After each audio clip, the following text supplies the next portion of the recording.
Hey, what's up Chemical Guys family, and welcome to your complete 101 guide on how to apply HydroSlick ceramic coating HyperWax to your ride. By the end of this video, I promise that you guys will know how to properly apply a durable, long-lasting layer of ceramic shine and protection to your paint, glass, metal, chrome, wheels, headlights, and so much more, fast, fun, and easy. So as far as the prep, we've already taken the time to just go ahead and wash the vehicle. Now we did give it a thorough wash with some of our Clean Slate, which is a surface cleansing car wash soap. Now that soap is intended to strip off all kinds of waxes, sealants, and glazes from your paintwork. That way, whenever you go into your clay barring and your polishing prep, it's not gonna interfere with your results. And the reason that you wanna do that to begin with is because whenever you apply ceramic, you wanna apply it onto clean and bare paint. So what I mean by that is you don't want any kind of waxes or oils on there because that can actually interfere with the bond of the ceramic to the paintwork. And instead, you want the ceramic to bond directly to the paintwork, and it's not gonna do so if you don't prep it properly. So make sure to wash your vehicle with some Clean Slate. We also mixed it in with some of our Maxi Suds car wash soap, which is a wax, sealant, and ceramic-free soap. It does not contain any of those products. So you can go ahead and mix those two soaps or any of your other favorite Chemical Guys soaps that don't contain a protectant in it to safely wash your car with. We don't want to use a soap that could potentially add more protectant to the vehicle. The mission is to strip it away from all the protectants, and you're not going to be doing so if you're mixing it with a soap that has a protectant like Extreme Body Wash and Wax, Supreme Wash and Wax, or even Hydro Suds ceramic car wash soap. You don't want to use those soaps because you're trying to strip away the waxes, the sealants, and glazes, and at the same time you're also trying to add more. It just defeats the purpose. And another reason why we mixed it with our Maxi Suds car wash soap is simply because I wanted to get a deeper lather with our foam cannon. Now another thing that I did want to point out, as you guys may be seeing right now in this footage, is after we finish washing it and rinsing it, one thing you'll notice is that whenever we go to rinse it off, you'll notice that the water tends to stick and drag on your paintwork. And any other day, that's a bad thing, but today it's a great thing because that's exactly what we're looking for. We're looking for the paint not to have any kind of protectants to it, and you can indicate that by just seeing how the water reacts to the paint. If the water just easily beads up and falls right off your paint, then there's still a protectant that's present. If it's dragging like how you see right now, then you'll know that you've done your work and it's stripped away any kind of protectants that are sitting on there, and you've done your job, and you can now start drying your vehicle. So now after drying the vehicle, we pulled it inside, and now we're here to show you guys basically everything else. So the next thing that I do want to do is actually compare with you guys and show you guys what a ceramic coated side looks like versus a non-ceramic coated side. So what I'm going to go ahead and do is grab some blue tape, and we're just going to go ahead and throw this right down the middle. Just make sure that's all nice and on there. I'm also going to double up on the tape just because I will be showing you guys how to polish, and I don't want the pad to go over the tape. That way we have a nice consistent before and after. All right, so now that that's all good to go, the next thing that we want to do is decontaminate the paint. So one thing I do want you guys to hear is this. If your paint sounds like that, you need a clay bar in your life. So basically what all that stuff is, it's basically just dirt and embedded contamination that makes its way into the pores of your paintwork. It stays there and it almost kind of sits on the surface of your paint. Now you don't want that whenever you're applying a ceramic, because you want the ceramic to penetrate the pores of your paint, and it's not going to be able to do so if you have all this contamination. So to easily remove it, all you'll need is a clay bar. Now in this case, I decided to go with our medium grade clay bar. If you don't know which clay bar you need to go with, make sure to check out the description down below. We'll leave a full guide on choosing the right clay bar for your vehicle. That way you guys know exactly which one's gonna be the perfect one for your car. And then what you wanna do is just knead it out into a small little patty, just like this. And I try to stretch it enough to where it covers 4 of my fingers like this. And you're all set to go. Now the only thing that you have to do now is grab some clay luber and spray a small section at a time. The reason that you want to do a small section at a time is because you don't want to spray the entire hood and then the product dry up on you and all that stuff just kind of becomes useless because it's dried up and you have no lube.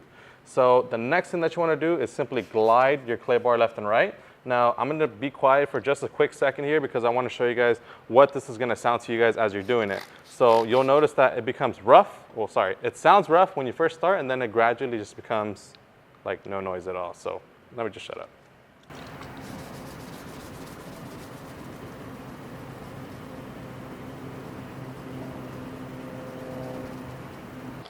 All right, well, if you guys can hear it, great. If you can't, then you can just go ahead and just go from the feel. If when you're gliding left and right, it just feels glass smooth, then you can go ahead and move on. If you still feel it a little bit rough, then just keep on going over the same section until you fully removed all the contamination. So right now what I'm gonna do is I'm just gonna quickly speed through this and I'll be right back with you guys for the next step in this process.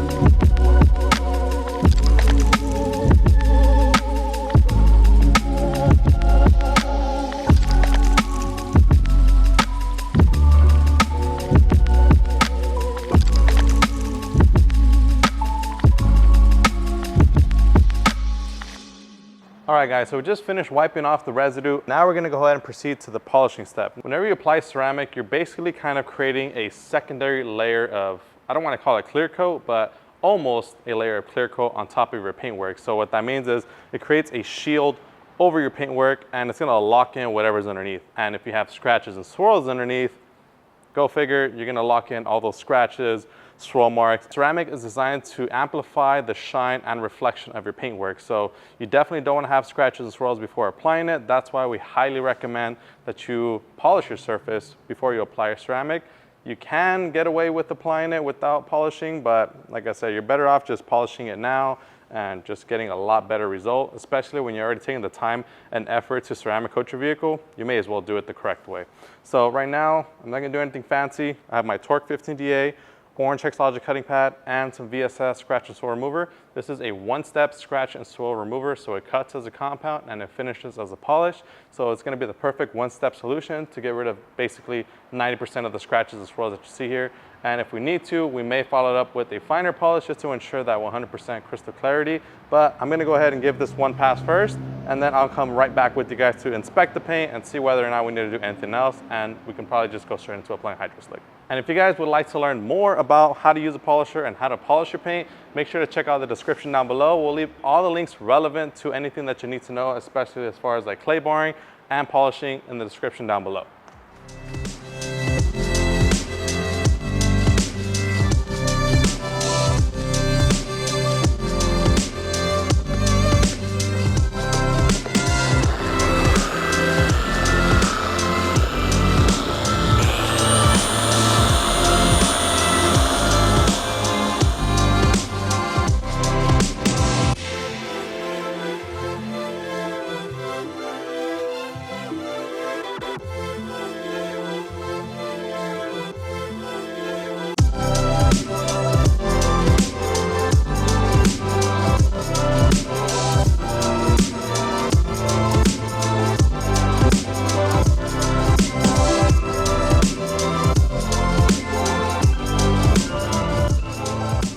One quick thing I do want to mention real quick is that we are done polishing this section. Now I did use one of my green workhorse towels to wipe off the residue of the clay luber. I used another towel to wipe off the residue of VSS. And now I'm going to grab one more towel and use it to wipe it down with our wipeout. Now before you do that, make sure to take off the tag so that you don't scratch your finish, because the last thing that you want to do, especially after perfecting your shine and getting rid of the scratches and swirls, is to scratch it again with a tag on your towel. Now the reason that we're using wipeout, this is a surface cleansing spray. Now even though our VSS is water-based and contains no fillers or oils within it, I still like to just simply wipe it down with this, because this right here is an alcohol cleaning mixture that's gonna wipe off any oils that may have gotten on the surface and any of the steps that you guys may have been doing. Another thing to keep in mind is wear gloves, because naturally your fingertips have oils. So, you know, the last thing that you want to do is have any kind of oil sitting on the surface, and that's why I'm wearing gloves. Probably should have mentioned that at the beginning of the video, but now you guys know. So this product, it's extremely easy to use. Simply spray it, wipe it, you're good to go. It literally leaves like no residue left behind. If you do have any residue, then just go ahead and just give it a one over with the dry side of your microfiber towel. And at this point of the process, your paint should be like as smooth as glass. Like I'm talking about, your towel should just glide right over. If you feel any kind of rough patches, you're gonna have to go back and clay bar. If not, and everything feels all nice, smooth and soft, then you're all ready to start applying HydroSlick.